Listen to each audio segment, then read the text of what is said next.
The Prophet ﷺ, when he came to the interaction with wives, he was the role model. And he used to encourage women and men to live in harmony. But men had the upper hand. So he used to always advise them. He used to say, ﷺ, the best among the men in Iman is the best in character. And the best of them is the best to his women. So you want to know if you're the best? Look how you deal with your wife. Bracket, bracket, S. If you have more than one wife, may Allah be with you. But if you have one wife, you're muwahhid. Alhamdulillah. You believe in monotheism, inshallah, and in tawheed. But you have to be careful because it's a very thin line. If you slip, you go to hell. That is why the Prophet said, alayhi salatu wasalam, and we will come to talk about this later on. Generally speaking, with strangers, we are very good in character. We laugh, we smile, we're kind, we're generous. But when it comes to our wives, we are a different person. And a lot of the women complain, my husband is always grumpy. My husband is always not communicating. He doesn't speak to us. A few hours ago, I had a counseling session with a couple from America. And the couple were together. The wife was weeping. What's your complaint? He never talks to me. He never has any quality time with me. He never smiles in my face. I only am responsible for the children. So I spoke to the boy or to the man. And I said, is what she's saying true? He said, yes. I said, why? He said, I'm busy, I'm doing work, I'm collecting for the family, blah, blah, blah. I said to him 2 or 3 questions. Number 1, when was the last time you said to her words of compassion? He said, such as? I said, mashallah. You don't know what compassion is? I love you. I miss you. I don't remember. Wallah. So I said, okay, when was the last time you encouraged her and said, MashaAllah, the food is excellent. MashaAllah, you look beautiful, nice dress. I love your makeup. I like you, the way you're wearing your hair. He said, no, never. He said, okay, would you like her to hear it from someone else? I said, of course not. He said, okay, there's a void, an emptiness in her heart. Fill it up. This is what I do with my wife. Alhamdulillah, after 40 years of marriage. When I travel, I text her every single day, 3-4 times. I miss you, I love you, I want the days to go, inshallah, quickly so that I can see you again. And she says, what's wrong? What's happening? What, did you do something wrong? Confess. This is how we roll. This is how we work. Even if I don't want to, I do it because this ignites the love. And this is what you should do. Unfortunately, a lot of the men don't do that. Don't follow the role of the Prophet ﷺ. The Prophet never ever laid a hand on a woman. Never beat his wife in his life. Alhamdulillah. He's our role model.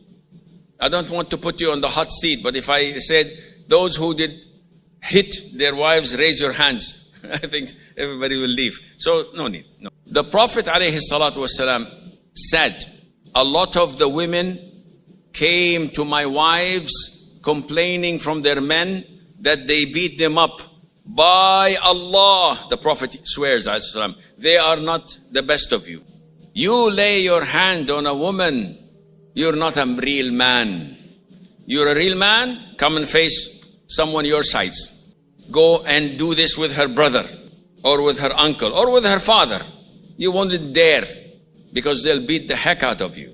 But this wife, this poor woman, she's afraid of, I divorce you. She's afraid for the 3-4 children she has. She's afraid because she doesn't have qualification to work or to earn. That's why she has to zip it up. Fear Allah Azza wa Jal. On the far extreme, we have men who took off their pants. This is not rated R, don't worry. Took off their pants and made their wives wear them. So the wives are the men of the house. The woman goes and travels without mahram. She mixes with men. She flirts with men. She does haram things. And the man is, I'm happy. She's a good woman. Akhi, this is haram. You have to do what the Prophet did alayhi salatu wasalam. Be kind, gentle, sweet, but at the same time be firm when it is related to halal and haram issues. Also, the way of the Prophet was alayhi salatu wasalam that he used to give a helping hand to his wives, which most of us don't. Aisha, may Allah be pleased with her, was asked, what work did the Prophet do in his home alayhi salatu wasalam? She said he used to work in assisting his wives until the salat is called, he leaves and goes for salat. So in his house, he used to, as she said in another hadith, he used to clean his clothes from any fleas. He used to milk his own sheep or goat. He used to serve himself, sew his own garments, string his own shoes, and fix his own bucket. So this is the Prophet alayhi salatu wasalam work at the house.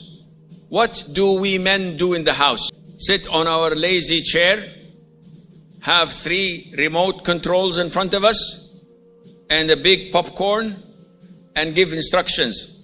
Give me water, give me Diet Pepsi, put some ice, I need foot massage, and this is what we do in the house. We are like kings. Then we expect all of these things without giving in return. And the Prophet alayhi salatu wasalam, though he had more than one wife, he was fair. And his fairness is that he divides equally the number of nights. He's fair in expenditure of finance, money. He doesn't favor one over the other. And he sees them, and this is something a lot of those who have wives, multiple wives, don't know of. He sees them every single day. Aisha says, may Allah be pleased with her, every single day the Prophet used to pass by all of us 9 wives. Every single house he passes every single day. And he comes and approaches without touching. Yani no hanky-panky, but just go, how are you, how are things, are fine. And he checks on them until he reaches the last one, which he will spend the night, and he stays there. Most of men who have 2 or more wives, on the wife day or night, he ignores the second one totally. Not talking to her, not speaking to her, not doing anything. So the Prophet ﷺ used to do this, by the way, twice a day. After Fajr and after Asr. After Fajr, he used to, as Ibn Hajar says, after Fajr only salam. Assalamu alaikum, everything is fine, and he leaves in Fajr. After Asr, Ibn Hajar says, is when he sits 9 homes. He sits for 5-10 minutes of our things, any coffee, anything. He talks normally and goes to the 2nd, 3rd, 4th, 5th, 6th, 7th, 8th, and to the 9th house to settle there. Where is this beautiful akhlaq? When I have women coming to me complaining that their husband did not speak with them for the past 3 months. Wallahi, I had letters written and sent to me in my masjid. And I read the letter, it's from the daughter. She's in her mid-20s. She says, my father did not speak with my mother for 2 years. May Allah rest his soul in peace. He died. He was an airline captain. And I know personally. And she says, if you can put some sense in his head. 2 years he comes and leaves like a guest. She irons, she cooks, she serves, everything. But he does not speak with her. He lives in a room and she lives in another room. What kind of a man is this? Is this the way of the Prophet? I know men would justify this. Oh, Shaykh, you don't know what she did. She did this, she said that. This is not a reason. Do what the Prophet did and you will be a real man.